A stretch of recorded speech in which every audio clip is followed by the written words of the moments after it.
You're watching Escape Adulthood Live, your number one source for long-lasting, fast-acting, physician-approved adultitis relief. On this week's show, we're talking about Space Invaders, golden tickets, and rediscovering your play with speaker, coach, and mischief maker Jeff Harry.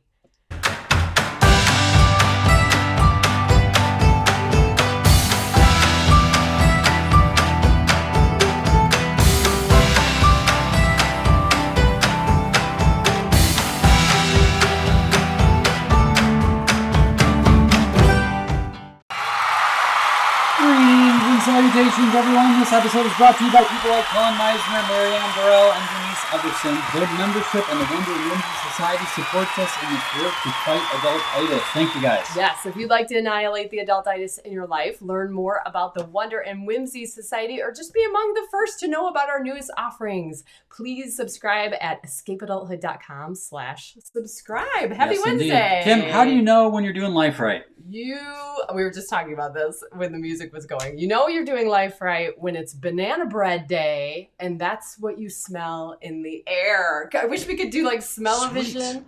Can you smell it, you guys? Oh, we baked banana bread with the kids before dinner, and now that's going to be our after-show snack, and I'm distracted. Snack or gorge fest? I mean, can we eat it during the show? Is that rude? How many people had banana bread day via the Celebrate Everything calendar? Anybody? Oh, Brenda did. Paul did. Look at all this. Good, guys. Corey. So I see Elle awesome. is asking who is going to the Escape Adulthood Summit. Right. Yes, we're going to be talking about that in a little bit. Little fun fact, our opening music, sometimes people ask about that, is by a fellow by the name of Michael Shines, Shines, and he actually performed at a Escape Adulthood Summit. Yes, and like Summit number 6, I think. Yeah, we're going on Summit number 9 this year, and obviously, hopefully by now you are on our list and have gotten the information about it, but we'll be talking about it a little bit more. But first, we have something really exciting. We have someone in the wings, like in the green room. In the wings. We have a green room? We have a green room. Whoa, cool. I didn't realize he's that. like running. Look at him. We can see him. Yeah, they can't. Well, it looks more like a white room to me that he's in, but we'll see that in a second. He is ready, and we have to bring him in. Well, this is kind of our Adultitis Fighters Unite segment. Moved up to the beginning of the show, so let's do that.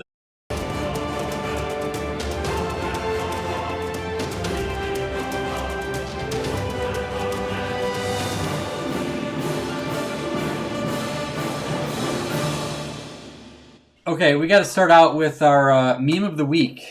And I for sure will tell you that Kim will not get this. Nope. I'm like, some nerds. Some nerds will get this. My mom threw away all my blocks. Someone's gonna do a comment. See, he gets it. Our guest Jeff. This is Lord of the Rings. Yes. Oh, good. See, good. Yes, I can recognize that guy, the elf guy. She's waiting for a comment to come in. Blockless. I mean, what's the? Oh, you're close. Is it okay. Legolas? Is this like a land or something? And no. That's his name. Oh, it is. Legolas. So if your mom threw away all your bricks, you're Legolas. And why would you be talking about Legos? See the segue. It's a very here we go tenuous segue to our guest today. Jeff Harry is who we'll be talking to. He shows individuals and companies how to tap into their true selves to feel their happiest and most fulfilled, all by eating banana bread. No, all by playing.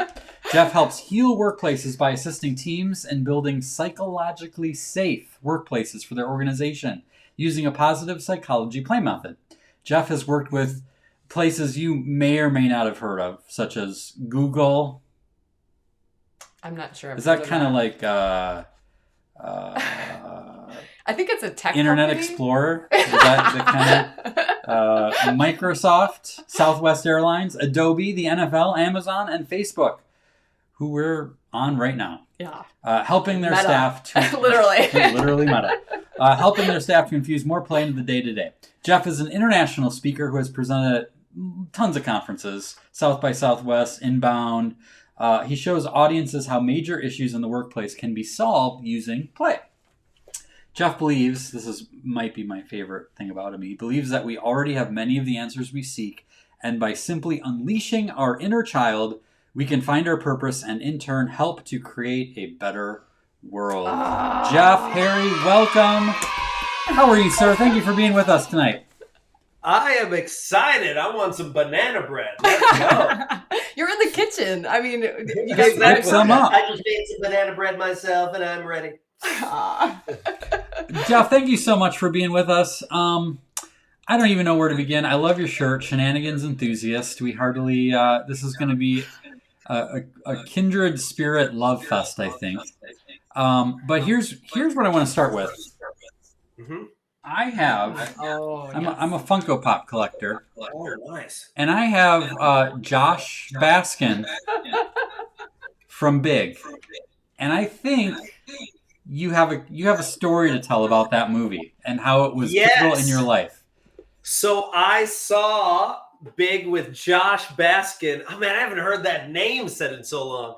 And he was dancing on a piano, and then he got offered a job at a toy company. And I'm in third grade watching that, and I'm like, you can work for toy companies? So then I ran back to my word processor at home, that dates me, and I started writing toy companies, and I did not stop for 12 years writing them, asking them if I could work for them. And then I eventually got it. I got in the toy industry, and I don't know if you've ever gotten exactly what you've always wanted, and you've been so disappointed when you get there.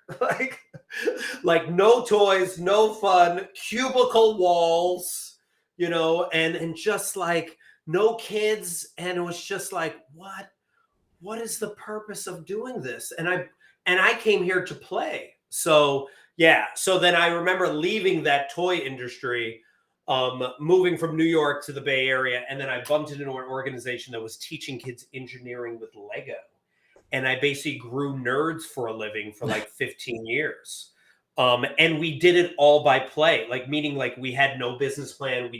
We picked people we thought were fun. We picked cities we thought were fun, but we just made it up as we went along.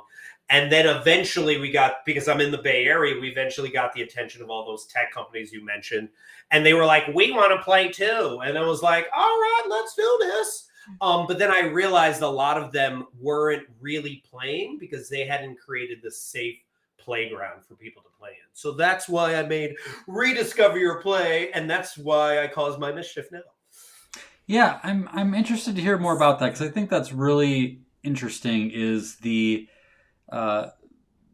safe place to play, the psychologically safe workplace. So I'm curious, how can someone tell if they are in one, which may be obvious. I know you've done some pretty fun videos pointing out some of the cliches, so that might be easy to say. But how can they make them more safe? What are some warning signs, and then what is a way someone can help foster that? And is it even something that a frontline worker could do, or does it have to be kind of like a top-down approach? No, I think it's both, right? First, I want to differentiate between play and forced fun, right? So forced fun is this idea of you're going to do this escape room. You're going to come to happy hour with us. And there's no choice in that, right?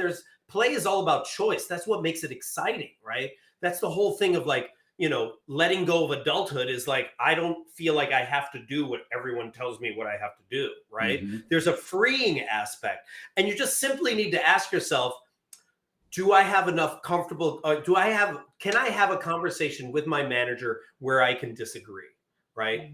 Did my manager build trust during this pandemic, or did my manager lose trust? Did my company lose my trust or build trust during this pandemic, right? What are our meetings like? Is there more laughter or barely any laughter in them? Sometimes a lot of it is just about attunement and the willingness to understand. So I tell a lot of managers, before you start playing, your staff may not want to play because they don't trust you. Play is vulnerable. Play is something, that's important to you, but you don't want to reveal to other people if they're not willing to accept you. Mm-hmm. And as my friend Lauren Yee recently was saying to me, she's like, I think people are just tired especially after the or during and after the pandemic, of people pleasing. Like, I don't want to spend my time trying to get approval from anybody. I might die in the next, year or so. So I'm like, dude, I want to just be able to be myself and not in that cliche BS or be authentic sort of way. So I think we have to be asking ourselves, do I even feel comfortable showing up as myself at work? And if not, do I want to invest the time and energy to do so? I like that. Those are some pretty honest questions. Yeah. That require some really hard answers in a lot of ways. Yeah. I'm curious, like your background is fascinating to me because it is, I feel like the clues to what we're supposed to be doing in our life are planted in our childhood, whether it's, through our experiences or what our interests were. And it's really interesting, your background in feeling like an outsider and making a safe place for people, even as you were a kid, is such a parallel to what you do now. Can you tell us a little bit about that and share how what your childhood was like and what you learned and how that was fodder to where you are now? Yeah, I grew up in the Midwest, in the suburbs of Chicago. I'm a Caribbean Filipino guy that just was super nerdy. So I was like one of the few people of color that lived there. And I went through this whole process of people pleasing. Like, I wanted to be white. I wanted to be accepted. I wanted to belong. And, without going into the details of it, like, I almost sacrificed who I was. I even sometimes lied about my race just to get accepted. And when I put myself in that situation, I almost felt like I gave up me. Like, it was so sad. In order to get accepted, in order to belong, all of a sudden I had given up the most important part of me. And as soon as I did that, I was at some like random party and I got in and I was like, yes, I got in. Now I'm cool. And then a part of me was just like, but I feel so empty inside. And this happened in like 8th grade. And I was like, oh, this is horrible. And then I was like, never again. So then I remember 8th and 9th grade, I just stayed in my basement and I just made up games in my basement. And any of my friends that didn't want to be cool or didn't want to, like be a people pleaser anymore would come and we would just be nerds in my basement where there was no place for people to judge you. Right. And that's literally the work I do now. It's just like creating these spaces. Like I run a workshop, I ran a workshop with my friend Gary Ware called Dealing with A-Holes at Work Through Play, dealing with toxic people.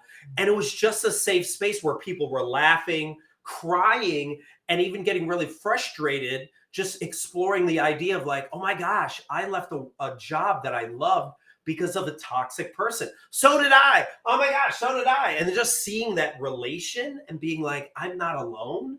I feel like that is such a huge part that we forget. And even though like we're more connected than ever via social media, I found so many people are more disconnected than ever before and are looking for that place of belonging and acceptance. I'm curious what some of these nerdy things that you played, because I can relate. I had some friends and we did different sports league card games and homemade. All kinds of. I made up a wrestling game, like a role-playing wrestling game with my buddy and I. Oh, sweet. So we had some nerd stuff. What was your flavor? What kind of stuff did you do? Well, we had my last name is Harry, right? So we had the Harry Wrestling Federation, where I would wrestle, my sister and her friend, and then I had a friend, and we would dress up, and my name was legit Razor wrestle. Jerome. Yeah, and we would film it, and we would make like preview videos leading up to it. I ran something called ransacking, where each of us had a couch or a mattress, and you had to smash all the cans down on the other person's fort. And once you smash all the cans, you would go ransack, and then you would just flip them all over.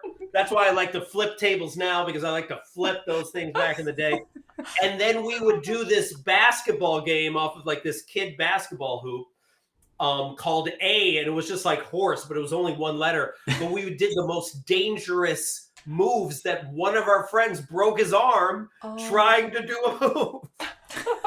You guys had one of those in your basement, didn't you? Those little basketball hoop things. Those are awesome. Yeah. Yeah.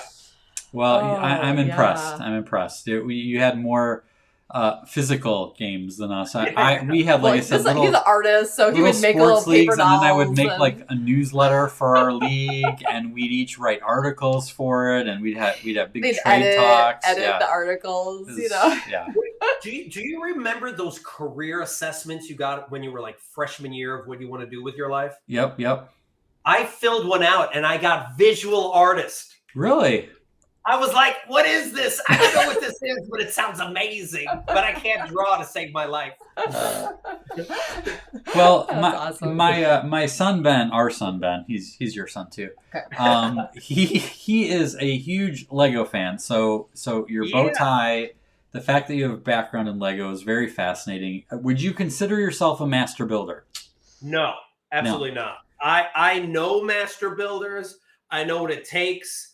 That Lego Masters show, I knew the first season, 3 of our staff were on that show on 3 separate teams from all over the country. Wow. Yeah. So like, I just know that world and I know what it takes to be in that world. One of my favorite builders, anyone that is into Lego, look her up. Alice Finch. She made this Lego architecture book, but she also built Rivendell out of Lego and Hogwarts out of Lego. And when I say built it, like, built a 20 by 20 version of it. It's crazy. She's in the Lego Brickumentary, but she's one of the best builders I've ever seen in my life. Yeah. And her kids are inspired by her. So when someone's like, are you a man? I'm like, oh no, I'm not Alice Finch.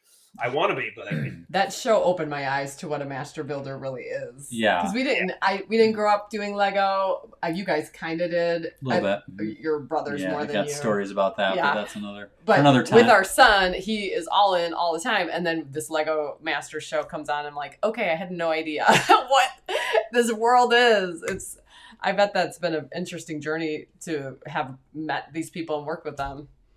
Yeah. And it's the same idea of like people being accepted for who they are, right? All these like Lego cons and stuff like that is finding this place of like belonging and acceptance and a celebration of your work, right? Because a lot of times people don't realize, they're like, oh yeah, that's really cool. But you're like, do you understand the details put into this Hogwarts castle right now? Hours. Yeah, the combination of engineering and imagination blows my mind. Crazy talent. Cool. And I got to do a shout out to Paul, who's watching tonight. I know he's been big into Lego recently. He posted something in the Escape Adulthood League recently. Cool, and I like what Steven said too. Steven says, define master builder. Everyone is a master builder of something. Ooh, that is true. That is true. L chimes in, says, I played a lot of school and we loved having a VHS camcorder and playing a news station. So I can... Well, actually, it's interesting. A workshop I run with my friend Lauren Yee, The Future is Where Your Fun Is, we actually have people explore what they love to do as a kid and try to analyze or break down the play values of that. Because when you recognize the play values of that, right, like, hey, we use, like the VH camcorder. I used to film all this stuff. Ooh, what does that tap into? My creativity. It taps into my willingness to express myself. It taps into my connection. I want to make connections with people. And when you start to recognize those play values of what you did, then you can start to ask yourself, is that in my work now? And if it's not, why isn't it? Interesting. Yeah. I love that. What other things for someone now, probably not for some of the people who are watching right now, but I'm sure there might be some people watching later, or maybe you're just watching with someone, people who are like, man, how do I rediscover my play? Like, how do I get back to what I used to love? Like, I feel like I feel so far away from that. Okay, so I do these 2 techniques with a lot of my clients. The first one is let's ask our friends, right? So I propose they ask 2 questions to their friends. And when I say friends, I'm people that you feel really close to, either at work or outside of work, or even could be family members, but pick 3 to 5 different people. And that's important because we want a large like spectrum of people answering these 2 questions. The first question is, what value do I bring to your life? Like, why are we friends? Like, what do I do for you? Because I think a lot of times we don't even know what we do for people. We like forget it, right? Mm-hmm. So what value do I bring to your life? And then the second question, which I love, based off the Howard Thurman quote, is like, when have you seen me come most alive, right? Because Howard Thurman says, don't ask what the world needs, ask what makes you come alive, because what the world needs is more people to come alive, right? So what value did I bring to your life? And when have you seen me come most alive? And another way of asking that is like, when have you seen me most creative, most playful, most myself? And when you get the answers back from many different people, you could even post this on social media and see what they say. You'll be fascinated, like, oh my goodness, that is what I do for people. Oh, I didn't even realize I did that. That is when I come most alive. I don't remember the last time I felt that way. And put that all into like just a document and see it like a mosaic, and you start to realize, oh, these are the ways in which I want to play more. And then you go back out to your friends and go, help me to play in these ways. That's a really important part. Have some play accountability, people that will help you. The other way that I recommend a lot of people to do, and this is hard because this is the world that we live in. I kind of learned this partly from Gwen Gordon, this really play guru. But she talks about how you can't play when you haven't soothed yourself. You can't play in an anxiety-ridden state. You can't play when you're angry. You can't play when you're sad. So you first have to identify what actually calms me down, what soothes me, right? Is it taking a shower? That's when I have a flood of ideas. Is it when I go for a walk? Is it dancing in costume? Is it wearing wigs? You know, like what is your thing that you do that actually calms you? And then once you learn how to soothe yourself, because you adopt how you soothe yourself from the people that took care of you the most, and if they didn't have good soothing techniques, then you are picking those up, right? But once you identify what soothes you, then allow yourself to get bored. And that is really hard in this society. And what I mean by that is like, stop binge watching Netflix, stop looking at email. And when I say this, I'm talking about like 10 minutes a day. You're on your phone 5 hours a day. You can find 10 minutes, but just sit there or walk or whatever, but allow yourself to get quiet, because your inner child is constantly wanting to play.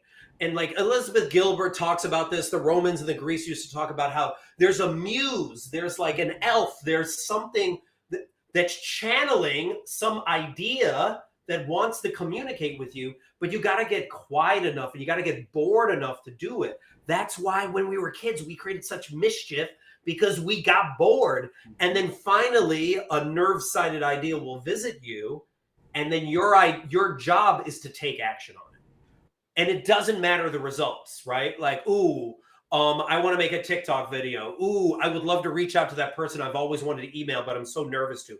Ooh, I want to start this podcast, right? Like, you didn't know where this was going to go, but by you doing that, that's the only reason why I'm here. You took a risk, and now I'm here taking my risk. So, like, this is the ripple effect that can happen when you actually soothe, get bored, listen to your inner child, follow that nerve-sided idea, and then let go of the results. And that's, I think, the most important part, because then you can sit in that world of uncertainty and realize what fear really is. It's just false evidence appearing real. Mm-hmm.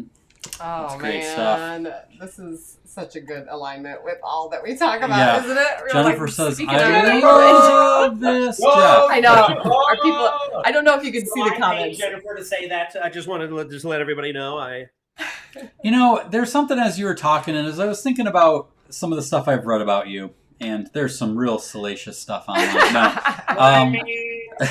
I'm fascinated by the fact you talked about going to want to work in the toy business, and you actually went for engineering, like mechanical engineering, right?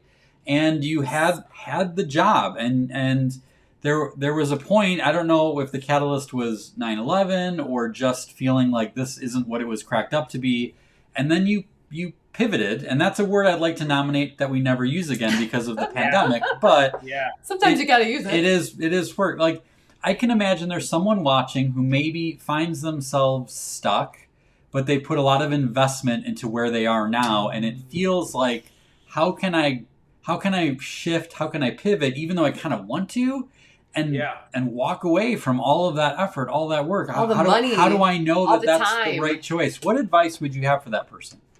Well, I mean, first, I want to speak from like also recognizing a place of privilege, right? Like, I don't ever want to be like, hey, everyone quit your job. Mm-hmm. Like all those gurus that make it seem so clean. Like, you can just, everyone has 24 hours and they can just do it. And why are you not doing it? Like, they make you feel guilty and then they pitch you their, I don't know, whatever. They pitch you whatever they pitch you. Right. But I kind of relate to what Gay Hendricks talks about, right? He talks about zones, right? There's zone of incompetence, things you're not good at, zone of competence, things you're average at. And then there's zone of excellence, things that you're really good at that you get a lot of praise for. Mm. And then there's zone of genius. That's the stuff where you forget about time. That's the stuff where that's your play work. That's your flow work. That's where you truly do the things that make you feel most alive.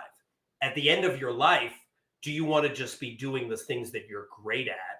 Or do you want to be doing the things that make you feel most alive? That's the question I would ask. And I was just speaking to my friend, Sarah Serrani, and she asked a really interesting question of like, you have, or a statement where she was like, you have to recognize, are you more interested in being curious and following this idea, or are you more fearful of leaving what is comfortable for you? And that's the question we're constantly asking ourselves, right? Is that my curiosity to see what I could possibly build bigger than my fear of the unknown? Like, I was just coaching someone today that was like, I am scared. Like, I am scared to know what I want. And I've been there, man. Sometimes you get really bored, and some of the ideas that come up, you're like, oh, like, I don't know if I want to do that. That's so scary, and you just have to start exploring that with a sense of curiosity and not feel like you have to monetize it immediately, right? Let's just start experimenting. Oh, what would be really cool if I started writing again? Great. So then instead of you thinking like, I need to write a whole book, just do some morning pages and just write. It'd be really cool. I actually thinking about starting a podcast, but I don't even know what I want to talk about. Just pick up a recorder and just record yourself while you're walking, like small experiments, so that you don't feel like it's such a daunting task to do this. Let's just do the things we used to do when we were kids, where we're like, ooh, I like doing this. This is fun. I'll keep doing it. I don't like doing it anymore. Now I'll do this other thing. Why have we forgotten that? That's just so basic. And instead we've been like, oh, what am I supposed to do? Oh, I'm supposed to binge watch Netflix. Oh, what am I supposed to do? I'm supposed to dead scroll on social media until I feel bad about myself. Okay, I'll do that. Like, we've done that. Like, what that feels like, right? And this comes, and I'll say this comes from, so I'll tell this story. So March 2020, I had not made more than maybe 10 videos. That's it. I was scared to make videos. I didn't like how I looked. I don't like how I sounded. It just seemed stupid. No one cares what I have to say, whatever. Anyway, the first 2 weeks, once the pandemic hit, March 15th, it was almost like the universe was like, well, guess what, Jeff? Now you have all the time in the world. Like, there's no excuse. So what are you going to do with it? And you know what I did? I binge watched Netflix. I watched Tiger King. I went on social media. I wasted all this time. But I did that because that's where like my heart was at the time. Procrastination is part of the process. But at some point, I just got tired of my BS, as Elizabeth Gilbert says. Like, personal transformation doesn't happen until you get tired of your own bullshit, right? And I got tired of my own BS. And then I was like, let me just make one video. No one's going to watch it anyway, but let me just make it for myself. And then I started making more and more videos. And then by the end of the year, I had made like 450 videos. And it also gave me the bravery to hop on a bunch of podcasts. And then by the end of the year, I was on like 150 podcasts. Like, choosing something that actually scares you, that makes you nerve-sighted, that's where all like the excitement is, right? This is where this thing that we're on right now evolved from. So why don't we explore more of that big magic and just see where it takes us? I love that, nerve-sighted. That's good. And yeah, Christy Christy brought up tinkering. Like that's what we talk about all the time is those little baby experiments, trying things like you said. When we were little, we didn't care if I always tell the story of our kids when they started walking and they fall the first time. They're not beating themselves up that they stink at walking. They just go up and try again. Yeah. And then imagine if we did that with biking the first time. We're like, this is stupid. Never again. I don't even want. I'm just gonna crawl and never ride a bike ever. Right. Yeah, it's been helpful just like seeing our kids do it over and over in different ways. And then it reminds us of like, man, why do we take everything so seriously? Like we have to be experts. We can actually be okay with failing, and risk is important, like you say. And I love your videos, by the way. I know. And like, I like to sometimes, put the wig on here and then just become a brand new person. This is a boss that really that doesn't know what they're saying, but they tell you as if they're experts. And you're like, what are you doing? I don't understand what you're doing. I need you in the office tomorrow. What was I gonna? Oh, I forgot now. But anyway, sorry. I love that you said your sister bought you a bunch of wigs. That says a lot about your sibling relationship. That she's like, you need these wigs. This is important. Yes. Like, if let me you're support making these videos, you should do these wigs. Okay, so we're winding down here. I want to thank you for the time, but I have one question that I love asking guests that kind of always brings a fun answer.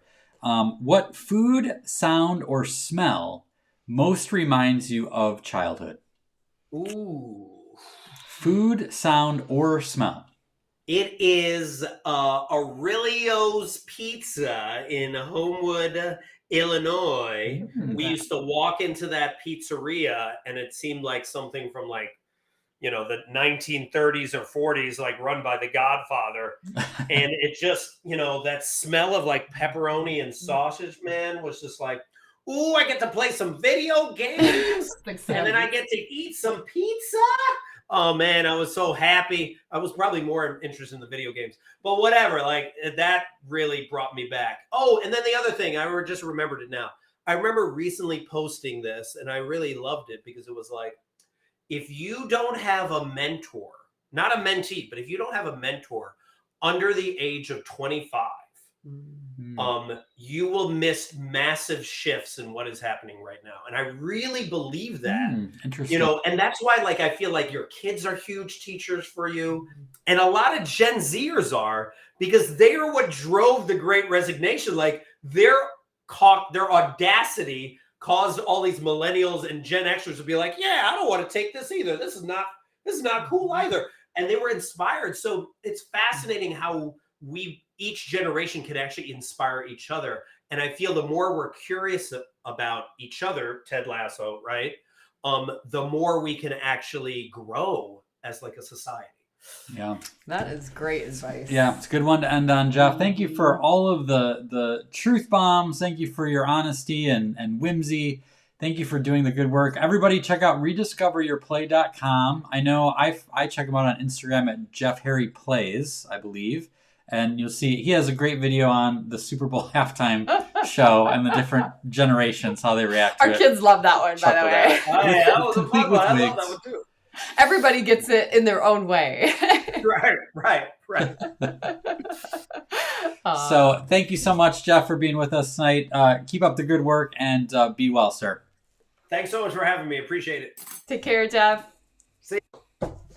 That was rad. Oh, yes. Oh my gosh. It was so cool to see you guys loving on him in the comments, right? I know Jody Jensen was like, I love this guy. Thank you, Jeff. Oh. Thank you, Jeff. So, I mean, it's just so Steven cool. says he's wigging out. Oh, like yes.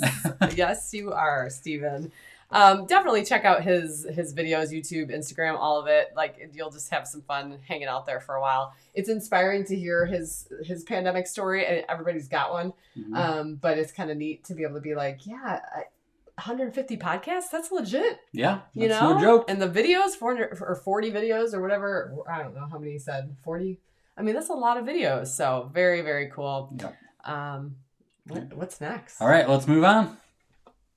And now, a word from our sponsors.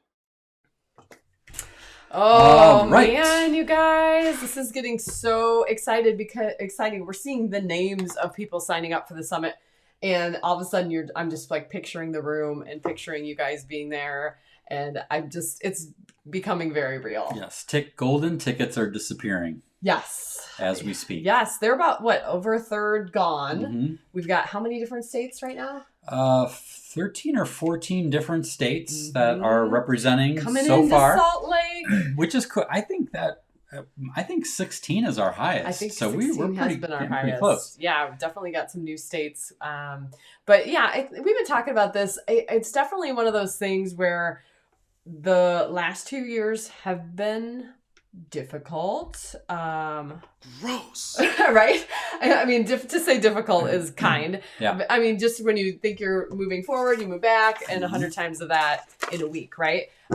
So I think there's this mentality that we're bringing to this as like a true escape, a true kind of new beginning. Obviously we gathered last year, but we were kind of threading the needle with Well, we kind of thought that the pandemic was ending then, and then Delta and Omicron and it came back, and it wasn't all the way over. But so this idea of the exhaustion, the fatigue, the trauma, the mental health challenges that have been just constant. And so I think it's just an invitation, you guys, to prioritize yourself, to not take mental health for granted, and to be able to say, you know what, this is an investment in me. And that is actually also an investment in everyone else, because it just kind of rebuilds your passion, helps you rediscover your inner child, like Jeff was talking about. So it's a neat opportunity. Yeah, I think that's a really important point, Kim. Just the idea of, if this was a conference we were putting on about how to make $100,000 in a startup business, or to invest in real estate, or some sort of a monetary gain, these tickets would be sold out already. I mean, that people will spend money on that. We invest in our financial gain. But when it comes to ourselves, it's last place a lot of time, and I'm really proud of the people who have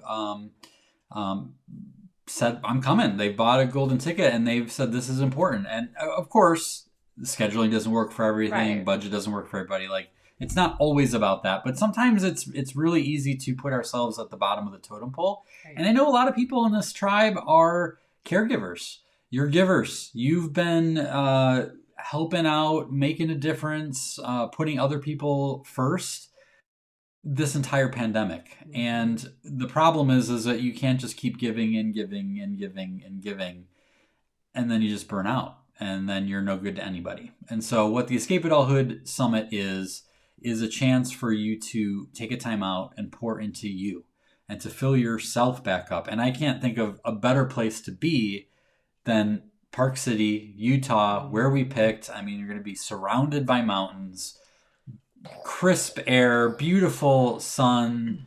Just it's going to be a picture perfect place to be and come and hang out and be energized by other Adultitis fighters. So, and let me just say a little PS to that. So if you're one of those types of people, because we like to study, self-awareness, Enneagram, Myers-Briggs, all that kind of stuff. If you're on the zone of not being able to do things for yourself, not being able to care for yourself, which is a challenge for some people, then look at it as an opportunity with you and someone else. So maybe it's a spouse, maybe it's an adult, a sibling, BFF, neighbor, someone who you basically can get to come with you and give them the space, give that bonding time together. Maybe that's a way to kind of bridge that gap a little bit. Yep. And say, you know what, my adult child or my mom. I mean, we've had mother and children. Yep.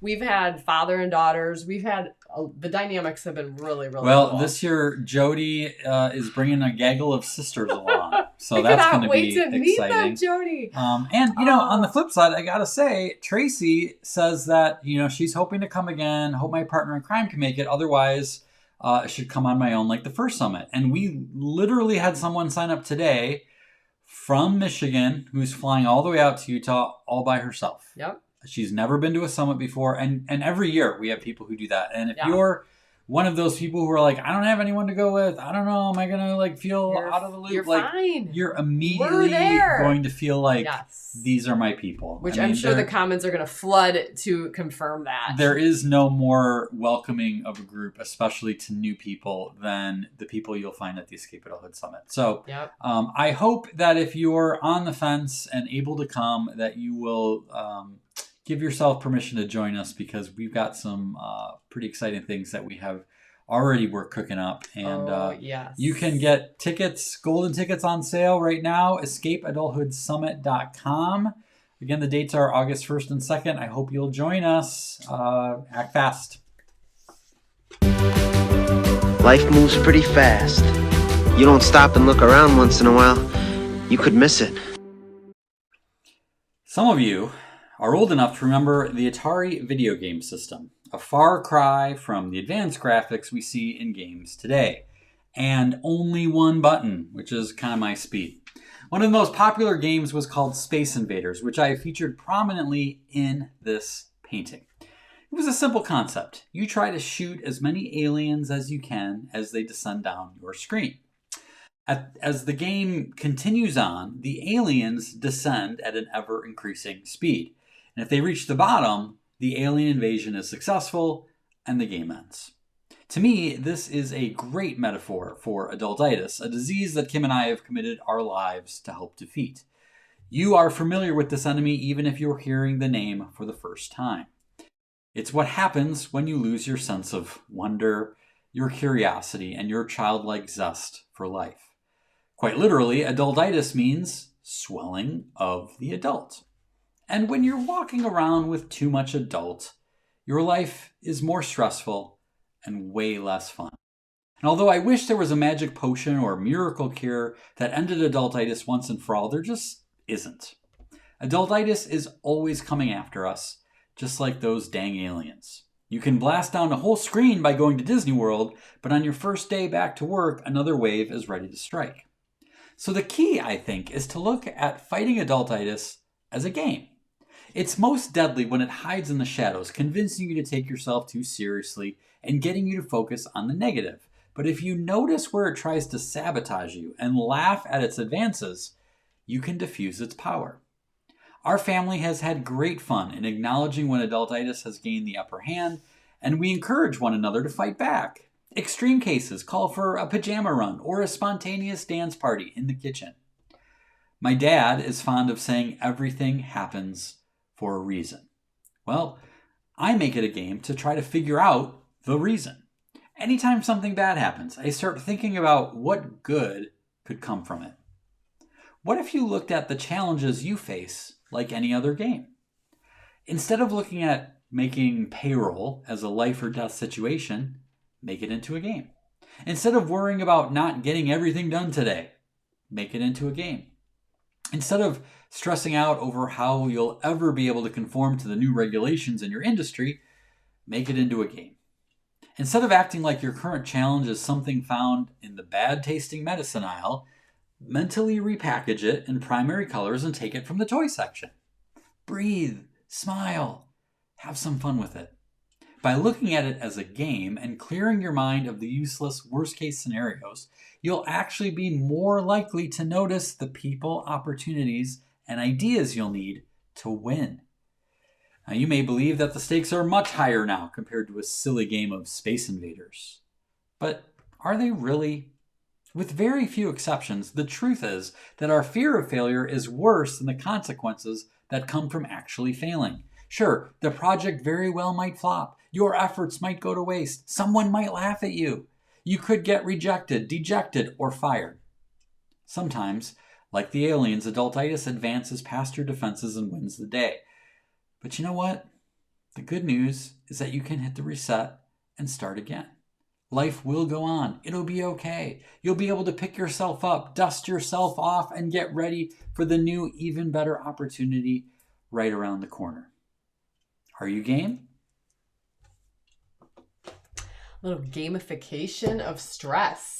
A little bit. I think Jeff It's would about a mindset. appreciate that. Mm-hmm. Yeah, for sure. And we definitely, let's be straight. We have a little pout when things don't go our way, Yep. right? I mean, we are not up here in Cloud 9 living with the Care Bears, although I really wish we could, because that would be really epic. And I think the old Care Bears show had characters named Kim and Jason. Someone I told me think that. you're right. I think you're right. So that's kind of, I don't know if that's prophetic or what, but I think we do give each other, and sometimes I just gotta feel the feels for a while, and then maybe whenever it's time, we come back around. We're like, all right, what are we gonna do about this? The tire's flat, the whatever, let's go from there, right? Yeah, I like what Jeff said about you have to soothe yourself. Like, so you can't turn anything into a game Right. if you're in the middle of being frustrated or sad or angry or whatever. So yeah, we're human. We're allowed to feel those We feels. better, or else it's gonna come out somewhere. Yeah. Yeah. The question is, then what? What do you Right. do next? And I think a really great, healthy thing to do is to kind of like turn it into a little bit of a game. So, Yeah. kind of fun thing. Speaking of games and playing around, I believe it is time to get out those pens, pencils, crayons, markers, what have you. Let's draw.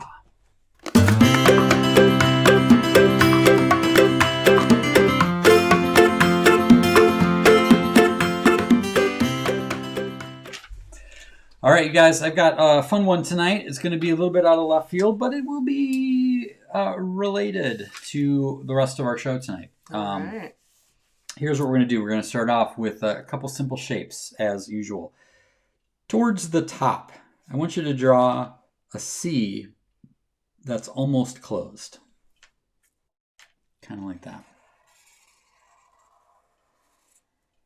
Good job. All right, now we're going to draw some other shapes under here. This is going to be like an upside down U. And I'm actually going to draw 3 of those. Okay.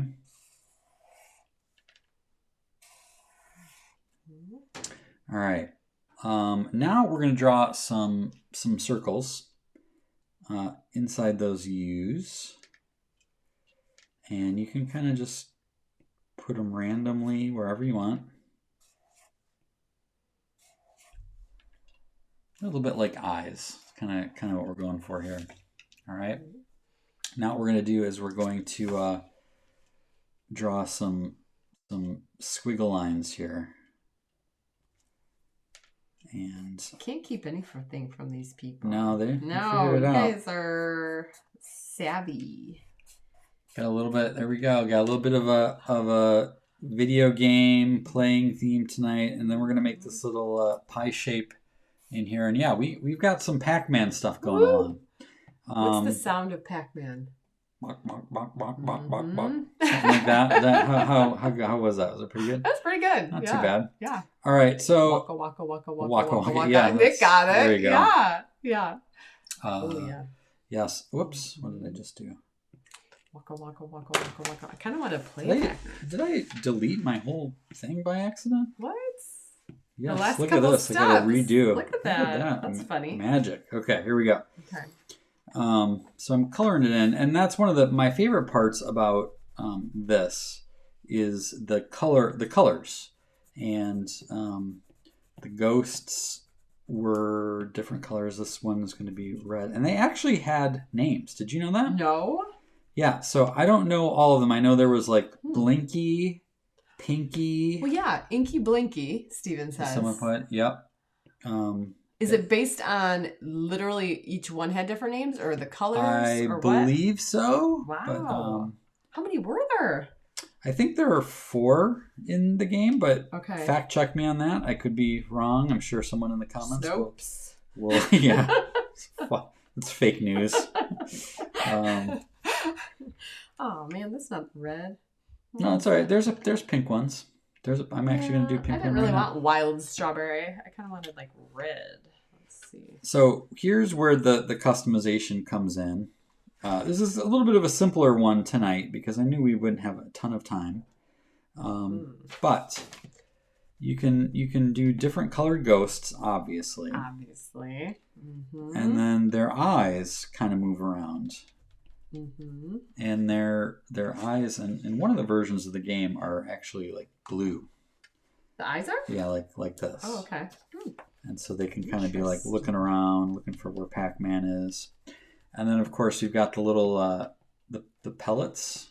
Mm-hmm. And that's where it kind of gets fun here, is you can kind of make a little Pac-Man maze. Oh, yeah. Just drawn little boxes, little squares. Wagga, wagga, wagga, Clyde? wagga. Yes, Clyde was one. That's Elle right. and Brenda got that. Guys, Good job, great ladies. minds, man.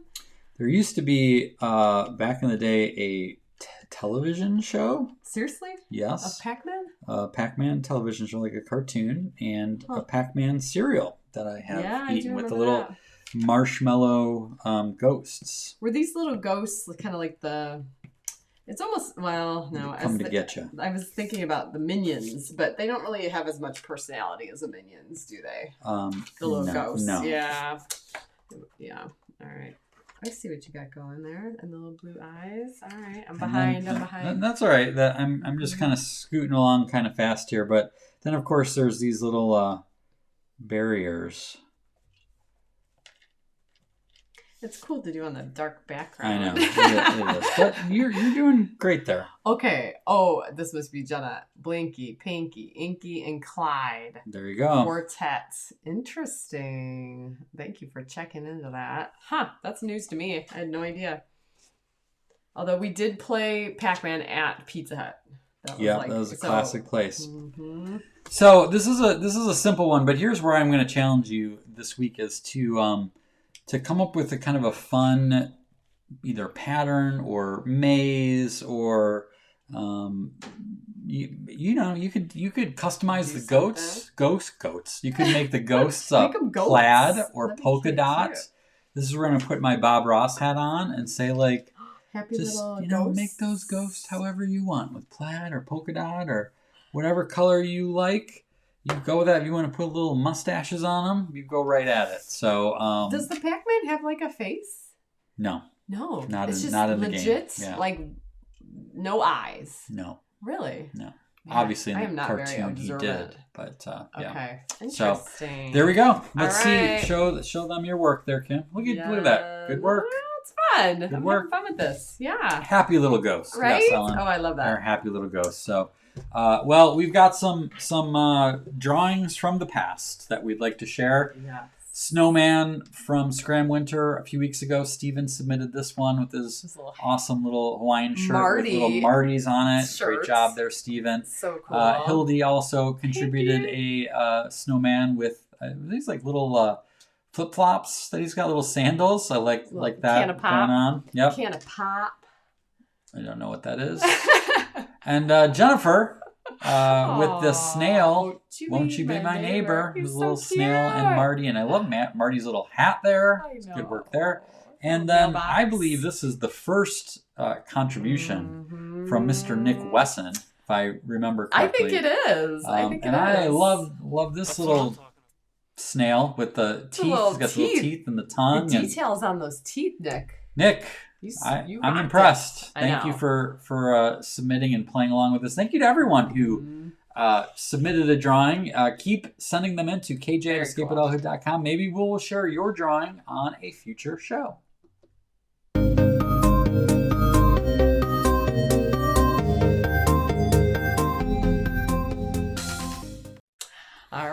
All right, simple one tonight, but this is going to bring back some good memories. Ooh. What was your favorite game to play as a kid? So this could be a video game. We've been talking about video games, but we've been talking about Lego.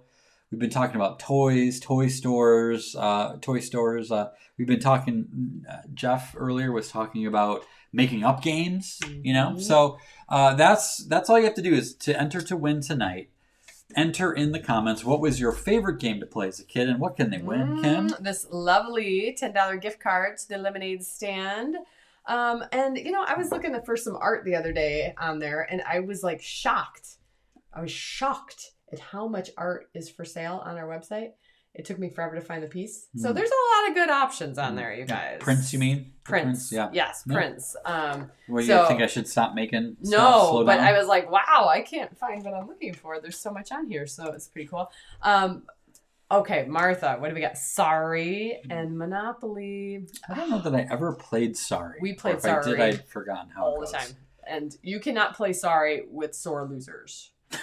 because you will have tears or pouting. Like, I quit, right? Interesting. Yeah. Interesting. Yep. Tetris, Mario Brothers, Sardines. Ooh, I don't know that I don't one. know sardines, but I know the other two. Yeah. Nice. Hildy, Candyland, also Jax. Nice. Another one with sardines. Someone's got to Is that board educate game? me. Is that a thing like you could play at the summit? Sardines? I know. Or is it? We'll look into that. We'll have to check that out. Yep. Let's see. Spud, a ball game we played with my cousins at all family parties.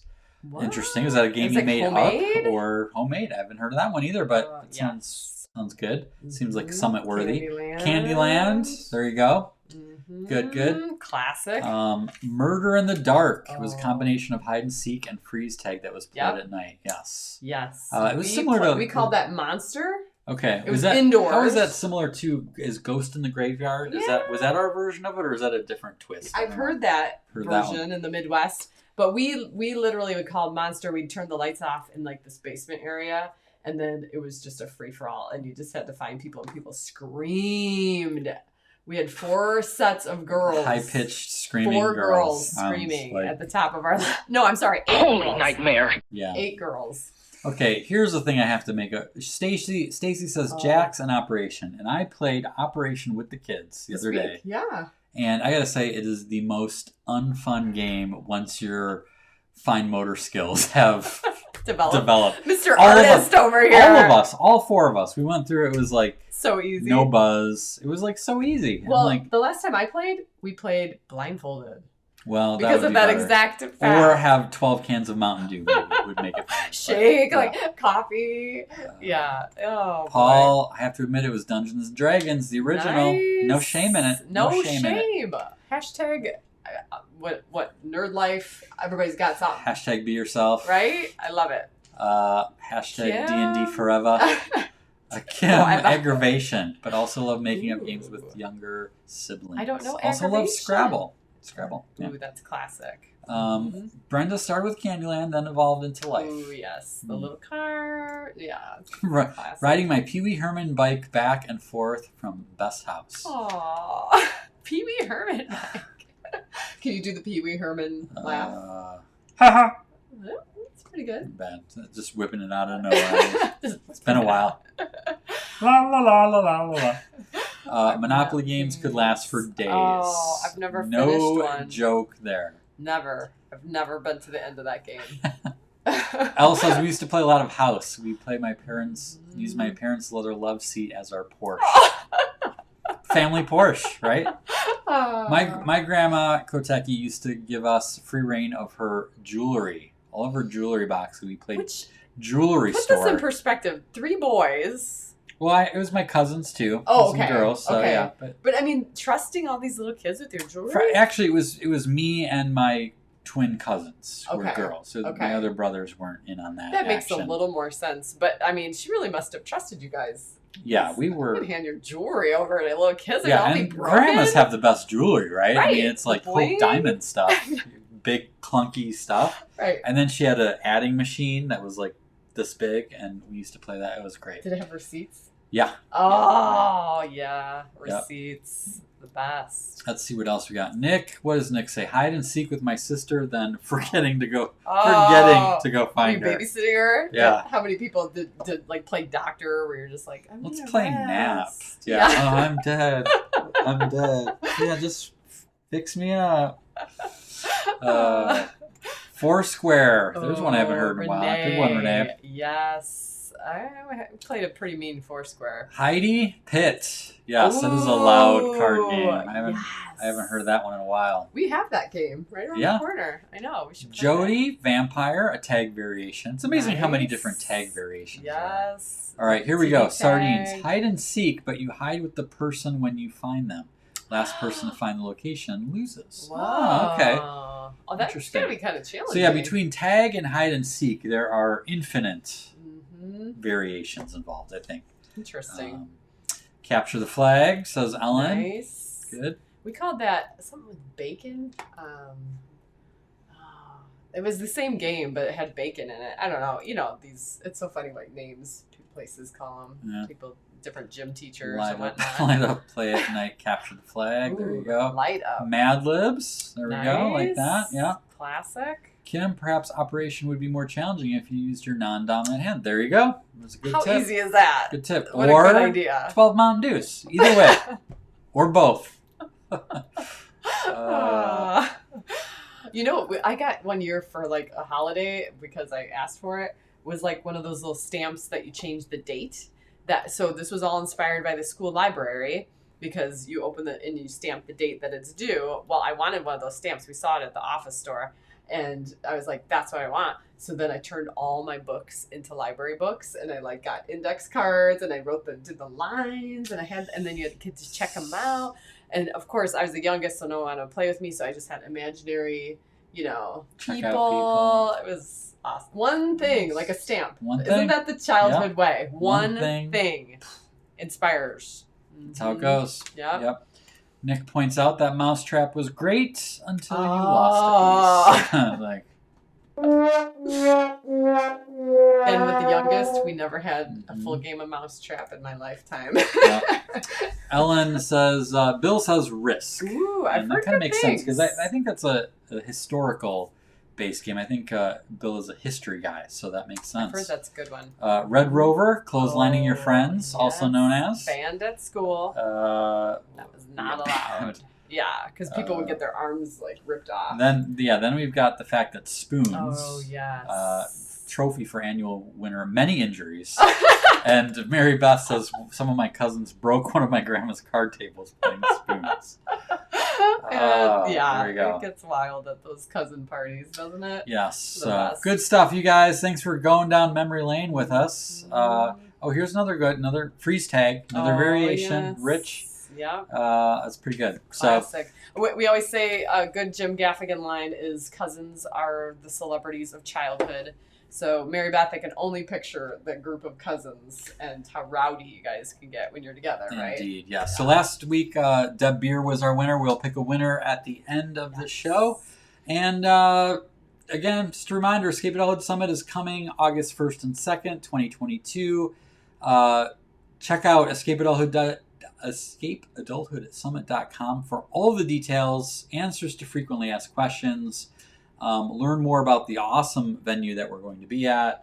Here's a frequently asked question that wasn't on there that Ro asked the other night. Because the kids are coming. They're going to be helping. They're so excited. We stayed up late for something. The kids had a sleepover, okay? Oh, yeah. There's 7 kids. It was Went to bed at 11. went to bed at 11. And as I'm tucking Ro in, she says, so is this kind of like how late I'll be up for the summit? Frequently asked question. How late do I get to stay up? Which is not usually how adults ask that. And that's actually that is in the frequently asked question. It does say what the timing is. So how late do we get to stay up though? Yeah, no. Adults more don't like ask how late do I have to stay up? Can I make it? Yeah, can I make it? Is yes, a real question. Yes, to be able to make it. All right, you guys. Well, show. Thank you so much. Thank you again to Jeff Harry. Yes. Check him out at rediscoveryourplay.com. Hope you enjoyed tonight's show and all of the hijinks. We'll be back again next week. Same bat channel, same bat place, same bat time, all of it. And banana bread in our belly. Soon. I can smell it. That is it for this show. Until next time, Adultitis Fighters. Shine on, spread whimsy, be awesome.